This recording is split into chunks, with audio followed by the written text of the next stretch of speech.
Hi hello ನಮಸ್ಕಾರ, welcome to Apoorvamurthy YouTube channel. ಆಲೇ ಯುಗಾದಿ ಹಬ್ಬ ಆಗಿ 1 ವೀಕ್ ಆಗೋಯ್ತು. ಸೊ ತಡವಾಗಿ ವೀಡಿಯೋನ ಅಪ್ಲೋಡ್ ಮಾಡ್ತಾಯಿದ್ದೀನಿ, ಕ್ಷಮೆ ಇರಲಿ. ಯಾಕೆಂದರೆ ಮಕ್ಕಳಿಗೆಲ್ಲ ಎಕ್ಸಾಮ್ ಇರೋ ಕಾರಣ ರೆಕಾರ್ಡಿಂಗ್ ಆಗಲಿ ವೀಡಿಯೋ ಎಡಿಟಿಂಗ್ ಆಗಲಿ ಮಾಡೋದಕ್ಕಾಗಲಿಲ್ಲ. ಅದಕ್ಕೋಸ್ಕರ ವೀಡಿಯೋನ ಲೇಟಾಗಿ ಅಪ್ಲೋಡ್ ಮಾಡ್ತಾಯಿದ್ದೀನಿ. ನಾನು ಯುಗಾದಿ ಹಬ್ಬ ಮಾಡಿ ಆಲ್ಮೋಸ್ಟ್ 2 ಇಯರ್ಸ್ ಆಯಿತು. ಇದು 3ನೇ ವರ್ಷದ್ದು. ಯಾಕೆ ಅಂದರೆ ಲಾಸ್ಟು 2 ಇಯರ್ಸಲ್ಲಿ ನಮ್ಮಪ್ಪ ಅವತ್ತು ಯುಗಾದಿ ಹಬ್ಬದ ದಿನ ಬಂದು ಹೋಗಿದ್ರು.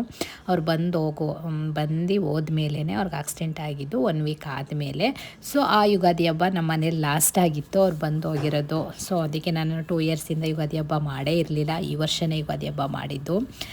ಹೀಗೆ ಬಿಡಬಾರ್ದು, ಇನ್ನು ಎಷ್ಟು ವರ್ಷ ಅಂತ ಹೀಗೆ ಬಿಡೋದು ಅಂತೇಳಿ ಈ ವರ್ಷ ಮನೇಲೇ ಸಿಂಪಲ್ಲಾಗೆ ಮಾಡ್ಕೊಂಡಿದ್ವಿ ಯುಗಾದಿ ಹಬ್ಬನ. ಈ ಯುಗಾದಿ ಹಬ್ಬಕ್ಕೆ ನಾನೊಂದು ರೆಸಿಪಿ ಮಾಡಿದ್ದೆ. ನಮ್ಮ ಕಡೆ ನಮ್ಮ ದೊಡ್ಡಮ್ಮ ಹುಳಿಯನ್ನ ಅಂತ ಮಾಡ್ತಾರೆ. ಇದು ಹುಳಿಯನ್ನ ನಮ್ಮಲ್ಲಿ ಯುಗಾದಿ ಹಬ್ಬದಲ್ಲಿ ಪ್ರತಿ ವರ್ಷ ನಮ್ಮ ದೊಡ್ಡಮ್ಮ ಇದನ್ನು ಮಾಡೋರು. ಸೊ ಇವಾಗಲೂ ಅಲ್ಲಿ ಮಾಡ್ತಾರೆ. ಬಟ್ ಬೆಂಗಳೂರಲ್ಲಿ ಮಾವಿನಕಾಯಿ ಚಿತ್ರಾನ್ನ ಫೇಮಸ್ ಇರೋದ್ರಿಂದ ಯುಗಾದಿ ಹಬ್ಬದ ದಿನ ಮಾವಿನಕಾಯಿ ಚಿತ್ರಾನ್ನ ಮಾಡ್ತಾರೆ. ಬಟ್ ನಾನು ಈ ವರ್ಷ ಮಾವಿನಕಾಯಿ ಚಿತ್ರಾನ್ನ ಬೇಡ, ಎಲ್ಲ ಹಬ್ಬಕ್ಕೂ ಚಿತ್ರಾನ್ನ ಬರೀ ಅದರಲ್ಲೇ ಇರ್ತೀವಿ ಅಂತೇಳಿ ಈ ಸಲ ಹುಳಿಯನ್ನು ಮಾಡಿದೆ. ಅವ್ರ ಹತ್ರ ನನಗೆ ಮಾಡೋಕ್ಕೆ ಬರಲ್ಲ, ಫಸ್ಟ್ ಟೈಮ್ ನಾನು ಟ್ರೈ ಮಾಡಿದ್ದು, ಅವ್ರ ಹತ್ರ ಹೇಳ್ಸ್ಕೊಂಡು ಮಾಡಿದ್ದು. ಸೊ ತುಂಬಾ ಚೆನ್ನಾಗಿ ಬಂದಿತ್ತು. ಅವರು ಮಾಡೋರು, ನಾವೆಲ್ಲ ತಿಂತಿದ್ವಿ, ಚೆನ್ನಾಗಿರ್ತಿತ್ತು. ಸೊ ಈ ವರ್ಷ ನಾನು ಟ್ರೈ ಮಾಡೋಣ ಅಂತೇಳಿ ಈ ವರ್ಷ ಟ್ರೈ ಮಾಡಿರೋದು. ಮನೆಯಲ್ಲೇ ಇರೋ ಇಂಗ್ರೀಡಿಯೆಂಟ್ಸ್ ಬಳಸ್ಕೊಂಡು ಮಾಡೋದು ತುಂಬಾ ಚೆನ್ನಾಗಿರುತ್ತೆ. ಇದಕ್ಕೆ ಬೇಕಾಗಿರೋದು ಏನಿಲ್ಲ, ಸಿಂಪಲ್ಲು ಎಲ್ಲ ಕಾಳುಗಳು ಬೇಕು. ತೊಗರಿಬೇಳೆ 1-2 ಸ್ಪೂನ್ ಹಾಕ್ಕೊಳ್ತಾ ಇದ್ದೀನಿ, ಹೆಸರು ಕಾಳು 1-2 ಸ್ಪೂನು, ಕಡಲೆಕಾಳು 1 ಸ್ಪೂನು, ಮತ್ತು ಉದ್ದಿನ ಕಾಳು 1-2 ಸ್ಪೂನು, ಮತ್ತು ಕಡಲೆಬೇಳೆ 1 ಸ್ಪೂನು, 1/4 ಸ್ಪೂನಷ್ಟು ಮೆಂತ್ಯ. ಇಲ್ಲಿ ನಾನು ಜೀರಿಗೆ ಜಾಸ್ತಿ ಹಾಕ್ಕೊಳ್ತಾ ಇದ್ದೀನಿ, ಯಾಕೆಂದರೆ ಜೀರಿಗೆ ಟೇಸ್ಟ್ ತುಂಬಾ ಚೆನ್ನಾಗಿರುತ್ತೆ. ಅದಕ್ಕೆ 1-2 ಸ್ಪೂನಷ್ಟು ನಾನು ಜೀರಿಗೆ ಹಾಕ್ಕೊಳ್ತಾ ಇದ್ದೀನಿ. ಹಾಗೆ ಕಾಳು ಮೆಣಸು 1 ಸ್ಪೂನ್ ಹಾಕ್ಕೊಳ್ತಾ ಇದ್ದೀನಿ, ಜಾಸ್ತಿ ಸ್ಪೈಸಿ ಏನು ಬೇಡ ಅಂಥೇಳಿ. ಸಾಸಿವೆ 1-2 ಸ್ಪೂನ್ ಹಾಕ್ಕೊಳ್ತಾ ಇದ್ದೀನಿ, ಮತ್ತು ಒಣಮೆಣ್ಸಿನ್ಕಾಯಿ 1-2-3 ಹಾಕ್ಕೊಳ್ತಾ ಇದ್ದೀನಿ. ಇದು ಸ್ಪೈಸಿಯಾಗಿ ಅಷ್ಟಾಗೇನಿರಲ್ಲ. ಸ್ಪೈಸಿ ಬೇಕು ಅಂತ ಅಂದರೆ ಒಣಮೆಣ್ಸಿನ್ಕಾಯಿನ ಒಗ್ಗರಣೆಯಲ್ಲಿ ಜಾಸ್ತಿ ಹಾಕ್ಕೊಬೋದು. ಸ್ಪೈಸಿ ಬೇಡ ಅಂಥೇಳಿ ನಾನಿಲ್ಲಿ ಕಮ್ಮಿ ಹಾಕ್ಕೊಳ್ತಾ ಇದ್ದೀನಿ. ಇದನ್ನೆಲ್ಲ ಈ ಥರ ಹುರ್ಕೊಬೇಕು. ಕಾಳುಗಳು ಚೆನ್ನಾಗಿ ಘಮ ಅಂತ ಸ್ಮೆಲ್ ಬರೋವರೆಗೆ ಫ್ರೈ ಮಾಡ್ಕೊಬೇಕು. ಇದು ಒಂಥರ ಬ್ರೌನ್ ಕಲರ್ ಬರುತ್ತೆ, ಅಲ್ಲಿವರೆಗೂ ಈ ಥರ ಫ್ರೈ ಮಾಡಿಕೊಂಡು ಈ ಕಾಳೆಲ್ಲ ತಣ್ಣಗಾಗಬೇಕು. ತಣ್ಣಗಾದ್ಮೇಲೆ ಪೌಡರ್ ಮಾಡ್ಕೊಬೇಕು. ಬಿಸಿದ್ರಲ್ಲೇ ಪೌಡರ್ ಮಾಡ್ಕೊಂಬಿಟ್ರೆ ಪೌಡರು ಕೂಡ ಕಪ್ಪಾಗಿ ಬರುತ್ತೆ.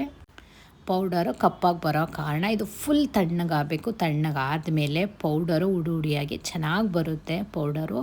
ಸೊ ಇದನ್ನು ಚೆನ್ನಾಗಿ ಫ್ರೈ ಮಾಡಿಕೊಂಡು ತಣ್ಣಗಾಗೋಕ್ಕೆ ಬಿಟ್ಟುಬಿಡಿ. ಅಷ್ಟರಲ್ಲಿ ಇದಕ್ಕೆ ಬೇಕಾಗಿರೋದು ಬೆಳ್ಳುಳ್ಳಿ ಜಾಸ್ತಿ ಬೇಕಾಗುತ್ತೆ. ಸೊ ಬೆಳ್ಳುಳ್ಳಿನ ಸಿಪ್ಪೆ ತೆಗೆದು ಬಿಡಿಸಿ ಇಟ್ಕೊಬೇಕಾಗುತ್ತೆ ಒಗ್ಗರಣೆಗೆ. ಈಗ ತಣ್ಣಗಾಗಿದೆ, ತಣ್ಣಗಾದ ಇದನ್ನು ಪೌಡರ್ ಮಾಡ್ಕೊಳ್ಳೋಕ್ಕೆ ಅಂತ ಮಿಕ್ಸಿ ಜಾರ್ಗೆ ಹಾಕ್ಕೊಳ್ತಾ ಇದ್ದೀನಿ. ಈ ಥರ ಬೆಳ್ಳುಳ್ಳಿನ ಬಿಡಿಸಿ ಇಟ್ಕೊಂಡಿದ್ದೀನಿ. ನೀವು ಬೆಳ್ಳುಳ್ಳಿ ಹಾಕಿದಷ್ಟು ಟೇಸ್ಟ್ ಚೆನ್ನಾಗಿರುತ್ತೆ. ಕರ್ಬೇವಿನ ಸೊಪ್ಪು, ಒಣಮೆಣ್ಸಿನ್ಕಾಯಿ, ಸಾಸಿವೆ, ಮತ್ತು ಅರಿಶಿನ ಪುಡಿ, ಎಣ್ಣೆ ಇದಕ್ಕೆ ಜಾಸ್ತಿ ಬೇಕಾಗುತ್ತೆ. ಮತ್ತು ಹುಣಸೆ ಹಣ್ಣ ಬಿಸಿನೀರಲ್ಲಿ ನೆನೆಸಿ ಇಡೋದ್ರಿಂದ ರಸ ಚೆನ್ನಾಗಿ ಬಿಟ್ಕೊಳ್ಳುತ್ತೆ. ಸೊ ಹುಣಸೆಹಣ್ಣು ನೀವೇನಾದ್ರು ಹಾಕಬೇಕು ಅಂತ ಅಂದರೆ ಬಿಸಿನೀರಲ್ಲಿ ನೆನೆಸಿ ಇಡಿ, ಆವಾಗ ರಸ ಚೆನ್ನಾಗಿ ಬಿಟ್ಕೊಳ್ಳುತ್ತೆ ಹುಣಸೆಹಣ್ಣು. ಈ ಥರ ಪೌಡರ್ ಆಯಿತು. ಕಲರು ಕೂಡ ಈ ಥರ ಬರುತ್ತೆ, ಸಾಫ್ಟಾಗಿ ನುಣ್ಣಗೆ ಪೌಡರಾಗಿ ಮಾಡ್ಕೊಬೇಕು ಇದನ್ನು. ಇವಾಗ ಒಂದು ಪ್ಯಾನ್ ಕಾಯೋದಕ್ಕೆ ಇಟ್ಬಿಟ್ಟು ಇದಕ್ಕೆ ಎಣ್ಣೆ ಹಾಕಬೇಕು. ಎಣ್ಣೆ ಇದಕ್ಕೆ ಜಾಸ್ತಿ ಬೇಕಾಗುತ್ತೆ. ಸೊ ಫಸ್ಟು ನಾನು ಸ್ವಲ್ಪ ಎಣ್ಣೆ ಹಾಕ್ಕೊಳ್ತೀನಿ, ಯಾಕೆಂದರೆ ಎಣ್ಣೆಯಲ್ಲೇ ಕಡಲೆಕಾಳು ಚೆನ್ನಾಗಿ ಫ್ರೈ ಆಗಬೇಕು. ಅಂದರೆ 1/4 ಭಾಗದಷ್ಟು ಕಡಲೆಕಾಳು ಎಣ್ಣೆಯಲ್ಲಿ ಚೆನ್ನಾಗಿ ಬೇಯಬೇಕು. ಅದಕ್ಕೋಸ್ಕರ ಸ್ಟಾರ್ಟಿಂಗ್ಗೆ ಸ್ವಲ್ಪ ಜಾಸ್ತಿ ಎಣ್ಣೆ ಹಾಕ್ಕೊಬೇಕು. ಎಣ್ಣೆ ಕಾದಾದಮೇಲೆ ಸಾಸಿವೆ ಹಾಕ್ಕೊಳ್ಳಿ. ಸಾಸಿವೆ 1-2 ಸ್ಪೂನಷ್ಟು, 1-2 ಸ್ಪೂನ್ ಅಷ್ಟು ಹಾಕ್ಕೊಬೇಕು. ಯಾಕೆಂದರೆ ಸಾಸಿವೆ ಹಾಕ್ಕೊಂಡಷ್ಟು ಟೇಸ್ಟು ಚೆನ್ನಾಗಿರುತ್ತೆ. ಸಾಸಿವೆ ಆದಮೇಲೆ ಒಣಮೆಣ್ಸಿನ್ಕಾಯಿ, ಕರ್ಬೇವಿನ ಸೊಪ್ಪು ಮತ್ತು ಬೆಳ್ಳುಳ್ಳಿ ಕೂಡ ಎಣ್ಣೆಲೆ ಚೆನ್ನಾಗಿ ಫ್ರೈ ಆಗಬೇಕು. ಬೆಳ್ಳುಳ್ಳಿ ಎಣ್ಣೆಲಿ ಚೆನ್ನಾಗೇ ಫ್ರೈ ಆಗಬೇಕು. ಇಲ್ಲಾಂದರೆ ಹುಣಸೆ ರಸ ಆದಮೇಲೆ ಬೆಳ್ಳುಳ್ಳಿ ಬೇಯೋದಕ್ಕೆ ಬಿಡಬಾರ್ದು. ಅದಕ್ಕೋಸ್ಕರ ಎಣ್ಣೆಯಲ್ಲೇ ಚೆನ್ನಾಗಿ ಫ್ರೈ ಮಾಡ್ಕೊಬೇಕು. ಚೆನ್ನಾಗಿ ಫ್ರೈ ಆದಷ್ಟು ಬೆಳ್ಳುಳ್ಳಿ ತಿನ್ನಬೇಕಾದ್ರೆ ಆ ಫ್ಲೇವರ್ ಚೆನ್ನಾಗಿರುತ್ತೆ. ಅದಕ್ಕೆ ಬೆಳ್ಳುಳ್ಳಿನ ಚೆನ್ನಾಗಿ ಎಣ್ಣೆಲೆ ಫಸ್ಟೇ ಫ್ರೈ ಮಾಡ್ಕೊಳ್ಳಿ. ದಪ್ಪ ಬೆಳ್ಳುಳ್ಳಿ ಇದ್ದರೆ ಸ್ವಲ್ಪ ಟೈಮ್ ಜಾಸ್ತಿ ಇಡುತ್ತೆ. ಚಿಕ್ಕ ಬೆಳ್ಳುಳ್ಳಿ ಆದರೆ ಬೇಗ ಫ್ರೈ ಆಗಿಬಿಡುತ್ತೆ. ಇದು ಚೆನ್ನಾಗಿ ಫ್ರೈ ಆದಮೇಲೆ ಕಡಲೆಕಾಳು ಹಾಕ್ಕೊಳ್ಳಿ.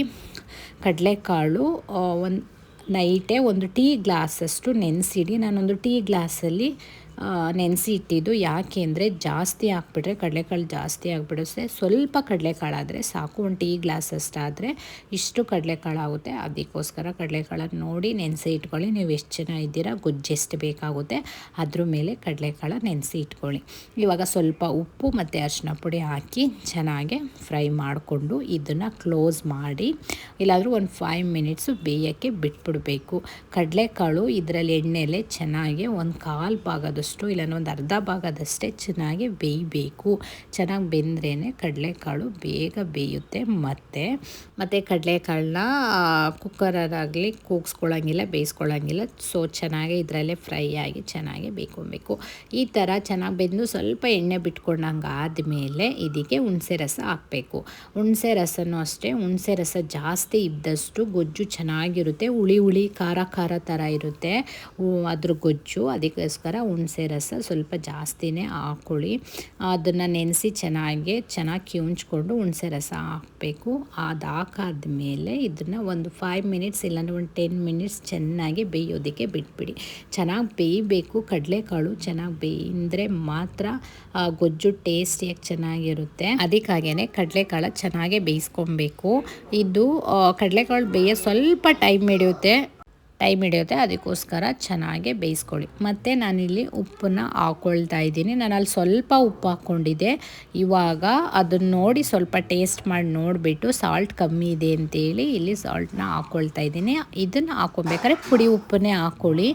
ಅವಾಗ ಬೇಕಾದ್ರೆ ನೀವು ಕಲ್ಲುಪ್ಪು ಹಾಕ್ಕೊಬೋದು, ಅಲ್ಲಿ ಕಲ್ಲುಪ್ಪು ಹಾಕ್ಕೊಬೋದು. ಇವಾಗ ಹಾಕ್ಕೊಬೇಕಾದ್ರೆ ಪುಡಿ ಉಪ್ಪು ಹಾಕ್ಕೊಂಡು ಒಂದು ಕುದಿ ಬಂದಮೇಲೆ ಇಲ್ಲಿ ಪೌಡರ್ನ ಹಾಕ್ಕೊಳ್ತಾ ಇದ್ದೀನಿ. ಇಲ್ಲಿ ಪೌಡರ್ ನಾನು ಒಂದು 2.5 ಸ್ಪೂನಿಂದ 3 ಸ್ಪೂನ್ ಹಾಕ್ಕೊಳ್ತಾ ಇದ್ದೀನಿ. ನೀವು ಅಷ್ಟೇ ಜಾಸ್ತಿ ಪೌಡರ್ ಹಾಕ್ಕೊಳ್ಳೋದಕ್ಕೆ ಹೋಗಬೇಡಿ. ಉರಿನ ಸಿಮ್ಮಲ್ಲಿ ಇಕ್ಬಿಟ್ಟು ಪೌಡರ್ ಹಾಕ್ಕೊಳ್ಳಿ. ಅದು ಕೊತ ಕುದಿಬೇಕಾದ್ರೆ ಕೈಗೆಲ್ಲ ಆರಿಬಿಡುತ್ತೆ. ಅದಕ್ಕೋಸ್ಕರ ಸಿಮ್ಮಲ್ಲಿ ಇಕ್ಬಿಟ್ಟು ಪೌಡರ್ನ ಹಾಕ್ಕೊಳ್ಳಿ. ನಾನಿಲ್ಲೊಂದು 3 ಸ್ಪೂನಷ್ಟು ಪೌಡರ್ನ ಹಾಕ್ಕೊಳ್ತಾ ಇದ್ದೀನಿ. ಜಾಸ್ತಿ ಹಾಕ್ಕೊಬಾರ್ದು. ಜಾಸ್ತಿ ಹಾಕ್ಕೊಂಬಿಟ್ರೂ ಫಸ್ಟೇ ಗಟ್ಟಿಗೆ ಆಗ್ಬಿಡುತ್ತೆ. ಗಟ್ಟಿಗಿರಬಾರ್ದು ಗೊಜ್ಜು, ಬೇಯ್ತಾ ಗಟ್ಟಿ ಆಗುತ್ತೆ. ಅದಕ್ಕೋಸ್ಕರ ಒಂದು 3 ಸ್ಪೂನಷ್ಟು ಹಾಕ್ಕೊಂಡ್ರೆ ಸಾಕು.